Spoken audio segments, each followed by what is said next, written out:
Salamu alaikum bassebo ne bannyabo mbalamusizza nnyo mwebale nnyo okutubeererawo okutuyamba okulongoosa erinnya lya taata waffe omugenzi Haji Ibrahim Muwanga Kibirige amannya agange bampita Shila Muwanga omu ku baana be. Ekindeese wano kwe kutereeza erinnya lya taata wange eribadde mu mawulire mu midiya ez'enjawulo. Haruna yayagala okutwala contract ne gavumenti era n'abiddinga n'afuna contracts ezimu.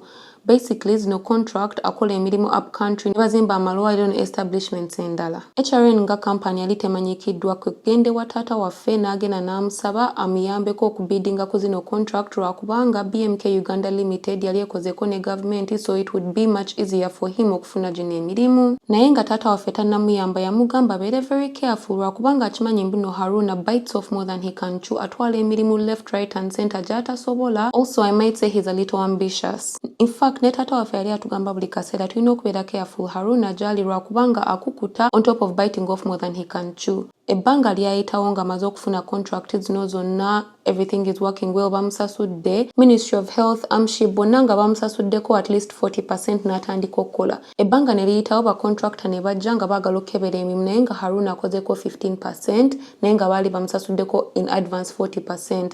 I think along the way byatuuka ne bimulemerera kwegenda n'asaba abantu ssente ba money lenders, banka na biki byonna ne mafia nga mwotadde. Bino ebintu byonna ffenna abooluganda twali tetubimanyi, we just found out later along the way. Tubeerawo nga tutandika okufuna amabaluwa, tutandika okulaba ebintu mu mawulire naffe bye tutategeera, mbuno banka etwala ennyumba yaffe, banka etwala Africana, ebintu bwe biti. But how did this get to happen? Abantu abaali babanja Haruna tebakoma ku bank na ba money lenders ne ba supplier. Mwalimu Tata, mwalimu Roofings, mwalimu Uganda Bat, mwalimu Seroma, abantu bangi. Nga kumpi abantu abamubanja batuuka mu 1 billion. Ezo sente nnyingi nnyo ffenna nga tetumanyi kigenda mu maaso. Tutandika okunoonya Haruna teri amanyi gy'ali. Omusika waffe chairman Ali Kibirige Muwanga atandika okubira Haruna amasimu, takwata masimu, tewali amanyi gy'ali. In fact, mu beginning twali tutidde nga tumanyi there is something wrong with him.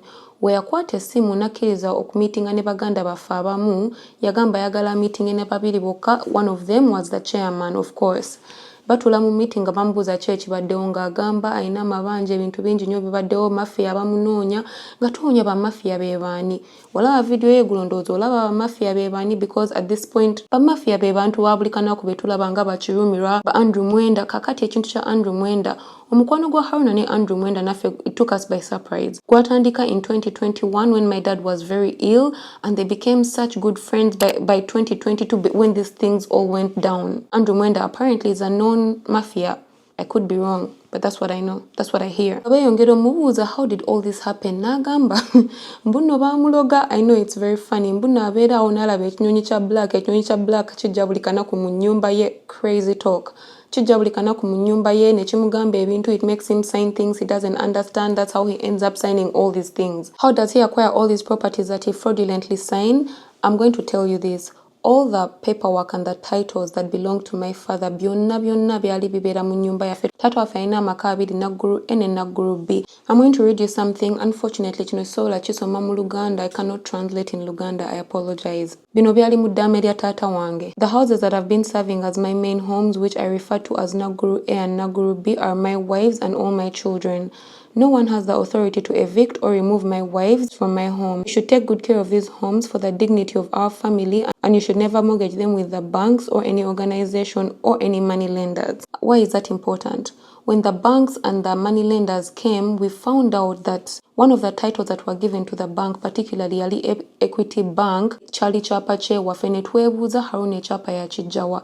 Keep in mind, ebyapa tubitereka waka Naggulu A. Naggulu A Haruna gye yakulira and ge maka omuli mama amuzaala Hajat Sophia Muwanga. I'm not giving this information to bash anyone. I'm just giving facts so that you guys can be the judge as the law has failed us. Keep in mind, bwe byapa byonna ne legal paperwork yenna aterekebwa mu safe. Simanyi safe eno gyeri. Kakati ekibuuzo kiri nti Haruna yafuna atya bino ebipapula byatuka bitya mu mikono gye? That is a big question right now. You're asking and I'm also asking the same question. Tuba tuli awo ne tuzuula mbu ekyapa ky'ewaka kiri mu banka, basingayo ekyapa ky'ewaka. I'm sure byonna mwabiraba mu headlines nga Equity Bank etutwala Equity Bank yagenda nekola due diligence yayo. Haruna yagenda mu bank n'asaba loan yatandika ne Yako Bank sijuwulirangako mu bulamu bwange. N'agenda n'awaayo ekyapa ekya Mulama Road e Buziga. Kino ekyapa kitudde ku ttaka lya Kabaka. Abayako tebaanoonyerezaako, tebakola research, kye baakola just bamuwa ssente buwi nga tebanoonyerezaako eri ettako oba title ntuufu oba biri forged oba yennanyiniyo. They just went ahead ne bamuwa ssente. Waliwo date zenjagala okuyitamu nga sinaba kwogera ku bye ngenda okwogera. Taata waffe yafa mu September 2021.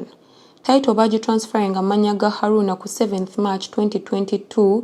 Kakati lero wenjogerera last month mu March ku 7th March title baji transferring amanya g'omwami bamuyita Okwaredan Meshach. Bagamba omwami ono akola on behalf of chairman wa Kwagalana Mr. Chirumira. Waliwo abantu abagamba omwami Chirumira wagula ettaka, of course tayagala bintu bimugoberere, tekawo amanya g'abantu abalala ng'ono omwami Dan Okware, oluusi abaana be, omuwala we, batabani be n'abantu abalala. This is what I hear. I could be wrong, but this is what I've heard. Tutegera tutya mbu title bali bagenda gikyusa. Twagenda mu Buganda Land Board ne batugamba mbuno Haruna yali yagezaako okukyusa eyo title ne bagaana ogimuwala kubanga lino ettaka lya Buganda Land Board liri mu manya ga taata waffe. We baagaana n'agenda mu We baagaana n'ayita mu Uganda Commissioner for Land Registration n'agenda ne babimukyusiza mu mannya ge. Please note that lino ettaka liri leased mu Buganda Land Board, si lyaffe. Ttaka lya Kabaka. Wetumanya bino ebintu byonna omusika n'agenda n'agezaako bitereeza baagaana bitereeza ne batwala buli kimu nga balaga mbuno byali done fraudulently, signatures zonna ziri fake naye ne bagaana bikyusa. Omukulu wa Uganda Commissions for Land Registration n'agaana bikyusa. Equity Bank nayo wegiramu. Property eyo etudde ku byapa bibiri. Haruna yagenda n'agezaako n'okukyusa ekyapa ky'okubiri n'agenda mu Equity Bank, naye ogenda mu Equity Bank ne bagenda ne banoonyereza. Mu kunoonyereza ne basanga mbuno eri ettaka lya Kabaka wa Buganda ne signatures nga zaali forged. Kwegenda okukyusa ekyapa ky'ewaka n'akiteeka mu mannya ge mu linnya lya maama we Hajat Sophia Muwanga ne muganda waffe Shadia Muwanga n'akiteekayo mu Equity okubeera collateral. Ne bamusayiningira bulungi n'abiteekayo. Ffe abasigadde twali tetubimanyi, we only found out ng'ennyumba bagikubye mu mawulire. Bino ebintu byonna we baabiteeka mu mawulire we twamanya contract ki Haruna ze yatwala. Mukumanya zino contract twagenda okulaba nga Haruna bamusasulako ahead of time, bamusasula 40%. Ministry of Health yali yamusasulako dda ne basupplier baali bamuwadde ebintu, baali bamuwadde amamotoka na buli kimu. Etusanga nga emirimu gye baali ba expecting okubeera 50% than even more than 50%, agikozeko 15%. Mujjukire mbuno yali akolera mu mannya ga BMK Uganda Limited, so of course kitukakatako ffe ogenda okukola zino contract obutonoona linnya lyaffe lyali likola obulungi. Ate taata waffe yali akoleredde emyaka n'emyaka. He had a good name. We took it into our own hands nga Haruna adduse. Tetumanyi contract yali yaki ne tugenda mu government ne tu appealinga but weyo time tumalirize zino project era ne bazituwa ne tuzimaliriza. Naye mujjukire mbu Haruna yatwala most of the resources. We were literally pulling strings at this point. Kubino ebintu bya loan waliwo abantu abagamba mbuno taata waffe tatwala loan, abalala bagamba mbuno government yamuwa akolera government na biki. But my father was a good man. My father was an honest man. This is something I admired about him. My dad used to take loans. Yali atwala amabanja. In fact, amabanja getumanyi, everyone knows. Every businessman takes a loan. If you want to grow, if you want to improve certain things, you make a risk, you take loans.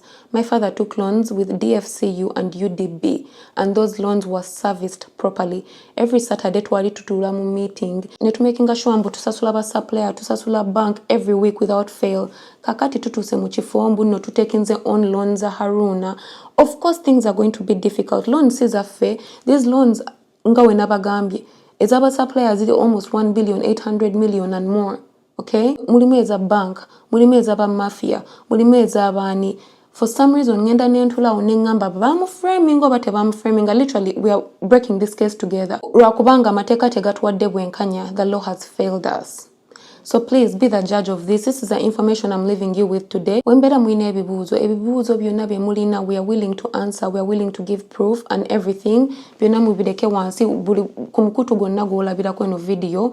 Mubireke wansi tugenda baddamu. You know what's crazy about all this? Taata waffe alina emikwano mingi, connections, bakwagalana, abantu from left, right, center, mwenna muliwa. We are fighting on our own. Tewali atuyamba wabula mikwano gye gibribinga government, gibribinga police, gibribinga buli omu gisasula. Tambuza ka video government etuyambe. Mwebale nnyo, mwebalire ddala otuwuliriza and giving us and lending us an ear.